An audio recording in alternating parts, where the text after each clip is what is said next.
Hi, I'm Gary Lanham. I'm a South Florida realtor, and today I have the privilege of being with Brad Greenleaf, who's my trusted mortgage advisor and also for my buyers. And we're going to have a couple of talking points today because the market is changing. It is not what people expect.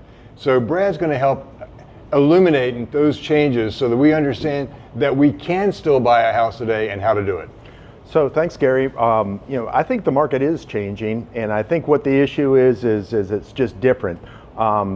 People I've noticed have been sitting on the sidelines. They're looking for price reductions. They're looking for interest rates to drop before they make a commitment.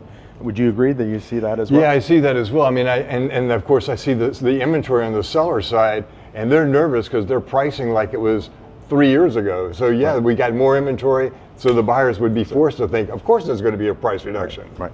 So I would say that the data would show that we will eventually get a rate drop with a recession. However, one of the things that I thought was an interesting fact was the fact that price reductions don't necessarily occur during recessions. So home values continue to increase. So it's still a good time now to try to buy a home if you can afford it, right? So that's a great point because really some of those, when the home prices don't drop, that helps create the recession. Right. So then the recession comes and all of a sudden nobody's buying anything, and then all of a sudden the rates go down and volume goes up, velocity.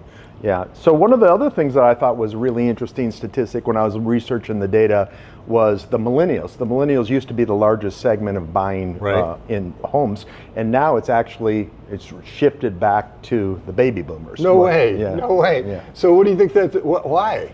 Well, I think part of that has to do with when people are in retirement, they're right sizing into the right home, and then they may be competing directly against what the millennials are doing, right? Both of them are going after the same homes. Yes, and does it also involve like the millennials don't have the experience that the baby boomers have? I mean, if you're a baby boomer and you're 65 years old, you've seen the market ebb and flow. Right. So you know that this might be an opportunity as opposed to a threat.